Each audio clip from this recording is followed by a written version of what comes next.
बहुत समय पहले की बात है। एक दिन रमेश सरपंच के बगीचे में साफ सफाई का काम कर रहा होता है। पूरा दिन मेहनत करने के बाद जब वो रात को वापस आता है, आप हाथ मुंह धो लो, मैं जब तक खाना लगाती हूँ। माँ, आज आपने खाने में क्या बनाया है? आज बना है आलू गोभी। क्या माँ, जब देखो आलू गोभी। मुझे तो मुर्गा खाने का बहुत मन है, पर माँ रोज रोज आलू गोभी बना देती है। ठीक है, आज ये आलू गोभी खा लो, कल मैं मुर्गा ले आऊंगा, फिर खूब पेट भर कर खाना। काफी रात हो जाती है, सब लोग सो जाते हैं। उसके बाद एक भूत उनके घर में घुस आता है और ऐसे घूम रहा होता है जैसे किसी की तलाश में है।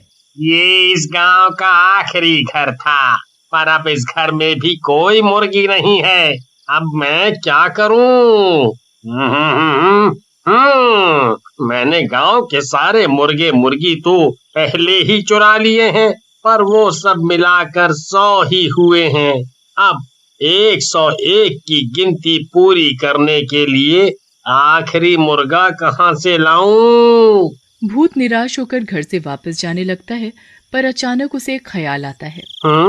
क्यों ना मैं अंदर सो रहे उस बच्चे को ही मुर्गा बना दूं। ऐसे मेरे पूरे 101 मुर्गों की गिनती पूरी हो जाएगी। भूत दोनों में से राहुल को गोद में उठाता है और हवा में उड़ता हुआ घर से बाहर निकल आता है। राहुल इतनी गहरी नींद में होता है कि उसे पता ही नहीं चलता कि उसे किसी भूत ने उठा लिया है। भूत उड़ता हुआ उसे एक घर में ले जाता है। उस घर में बहुत से मुर्गे मुर्गियां पिंजरों में बंद चिल्ला रहे होते हैं। उसके बाद भूत राहुल को जमीन पर लिटा देता है और उसके चारों तरफ लाल रंग का घेरा बना देता है। शैतानों के शैतान, ये है आपका नया मेहमान।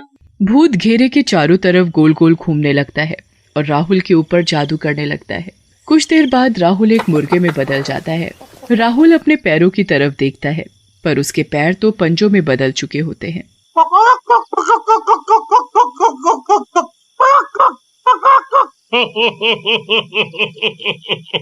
आखिर हो ही गए मेरे पास पूरे 101 मुर्गे।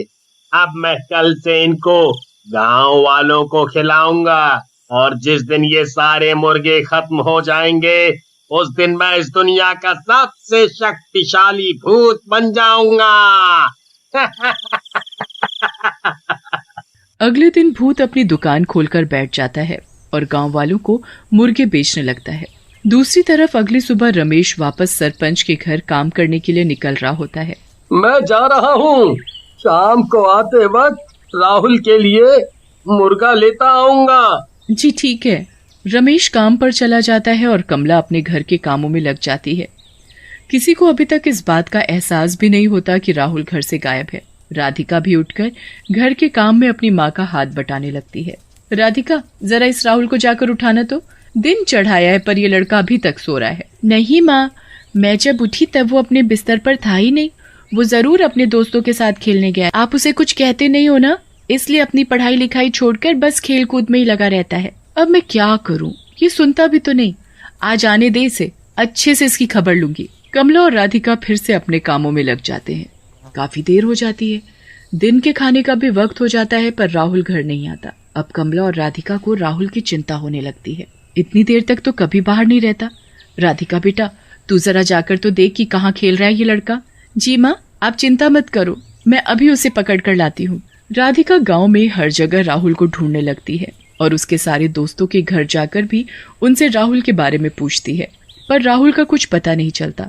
वो घर आकर अपनी माँ को बताती है तो वो और ज्यादा परेशान हो जाती है। अब तो इनके आने का ही इंतजार करना पड़ेगा, वो आएंगे तभी कुछ होगा। दोनों रमेश के आने का इंतजार करने लगते हैं और रमेश इस बात से अनजान कि उसका बेटा राहुल कहाँ है, वो सरपंच के बगीचे में काम कर रहा होता है। काम खत्म करने के बाद रमेश घर आने लगता है।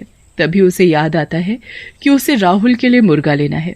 वो मुर्गा खरीदने जा ही रहा होता है कि तभी उसे आवाज आती है, मुर्गे की मीट ले लो, मुर्गे की मीट। अरे, यहाँ कौन मीट वाला आ गया?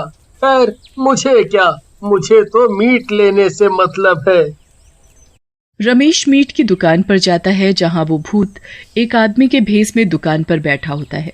उसकी दुकान में खूब सारे पिंजरे होते हैं जिसमें उस भूत ने अपने सारे मुर्गों को बंद कर रखा होता है। अरे भाई, ये दुकान पहले तो यहाँ नहीं थी। हाँ भाई साहब, मैंने आज ही ये दुकान खोली है। अच्छा, ये तो अच्छी बात है। चलो, मुझे एक ताजा मुर्गा काट कर दे दो। आदमी के भेस में वो भूत सबसे पहले राहुल को ही पिंजरे से गर्दन पकड़कर बाहर निकालता है। राहुल अपने पापा को देखकर जोर जोर से चिल्लाने और फड़फड़ाने लगता है।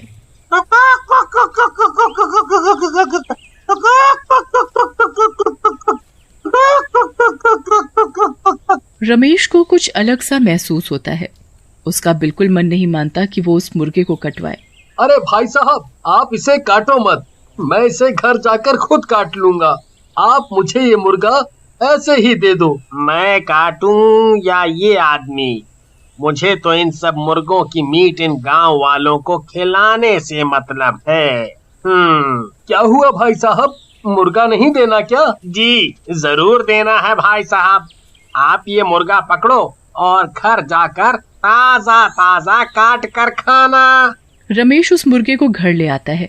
वो कमला और राधिका को ऐसे रोते देख हैरान होता है। क्या हुआ तुम दोनों को, रो क्यों रहे हो? राधिका सारी बात अपने पापा को बताती है। हे भगवान, ये कैसे हो गया? राहुल ऐसे कैसे गायब हो सकता है? अभी कुछ दिनों से मैं हमारे गांव में मुर्गे मुर्गी चोरी होने की बातें सुन रहा था, पर आज तो हमारा बच्चा ही गायब हो गया।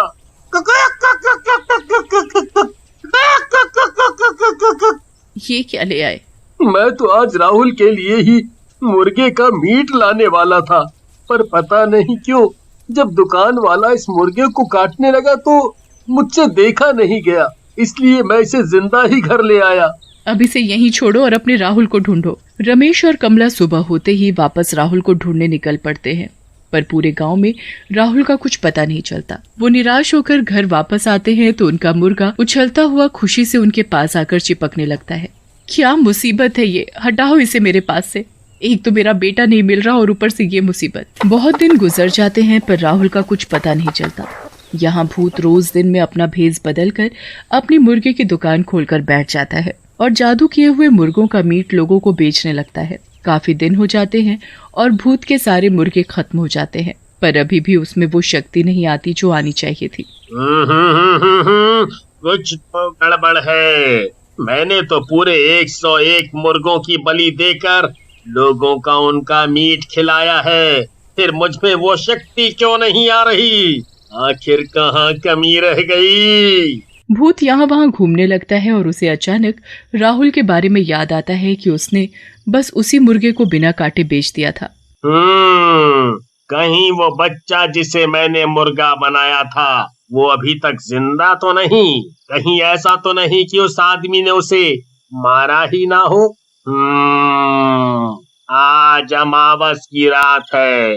मुझे उस मुर्गे को रात 12 बजे से पहले ढूंढना होगा, वरना वो अपने असली रूप में आ जाएगा और मेरी सारी मेहनत बर्बाद हो जाएगी। भूत उस मुर्गे को ढूंढने निकल पड़ता है, पर वो मुर्गा तो मजे से अपने ही घर में खेल रहा होता है।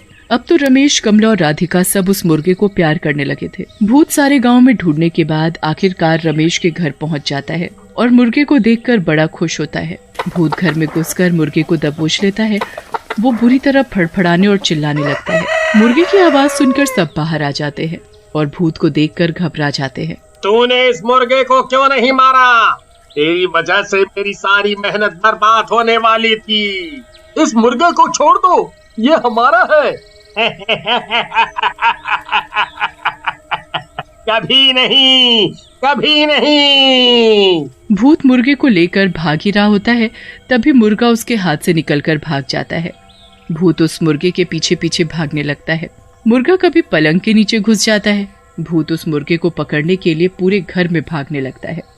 इतने में 12 बज जाते हैं और वो मुर्गा अचानक राहुल बन जाता है। राहुल को देखकर सब लोग खुशी से पागल हो जाते हैं। वो भूत वहाँ से गायब हो जाता है। उसके बाद राहुल सारी बात अपने घर वालों को बताता है और सब खुशी खुशी रहने लगते हैं।